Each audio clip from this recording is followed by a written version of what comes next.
I mean, it's a part of my existence, a part of my life, you know. I'm the fifth of six children of my mother and father. And I grew up on the west side of Chicago during the 60s.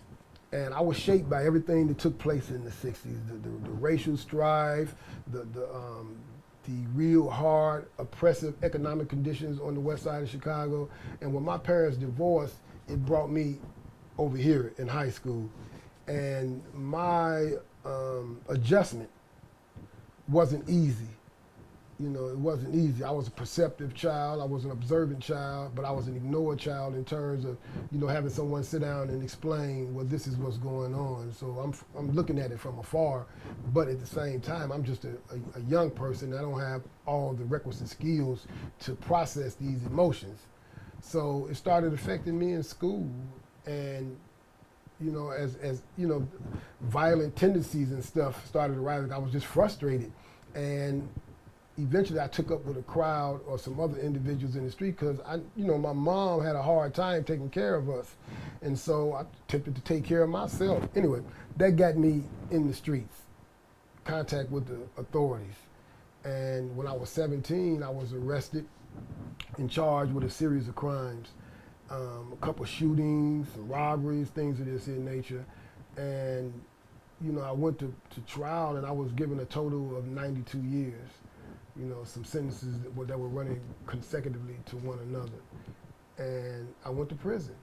And when I got to prison, I was, you know, I was traumatized like anybody else would be. You know, whether you're a young man or an older person, your life has pretty much been stripped from you. Because, you know, at that particular time, the sentencing guidelines were saying you had to do half of what you had. And that was twice, doing 47 years or 46 years was almost 3 times the amount of time I have lived. You know, so anyway, I got there and, you know, I made the adjustments, you know, attempted to make the adjustments. And for the most part, I just immersed myself in trying to get a better understanding of how did I wind up here and why are so many stories that I'm hearing similar to mine.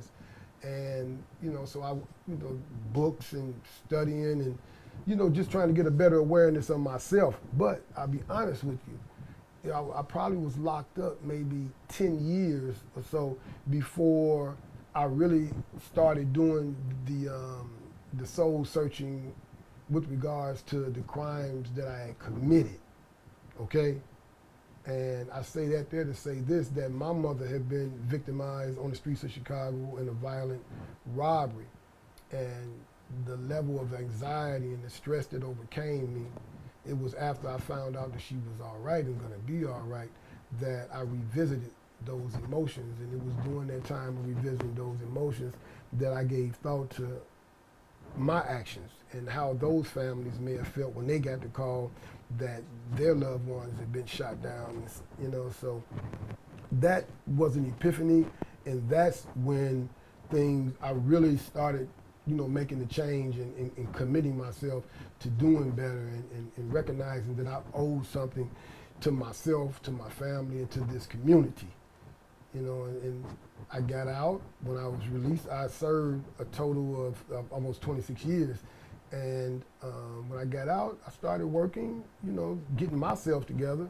And it was a struggle because, you know, I was able to get employment rather quickly, and I got in college quickly, the same week I got out.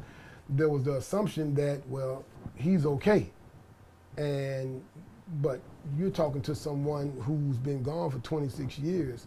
And, you know, some of the time that I done in prison was on control unit, supermax time and stuff. And so no one spoke with me about what to expect when I was going to be released emotionally, and the pool would have the highs and the lows, the depressions and things of this in nature. So I suffered through those things silently.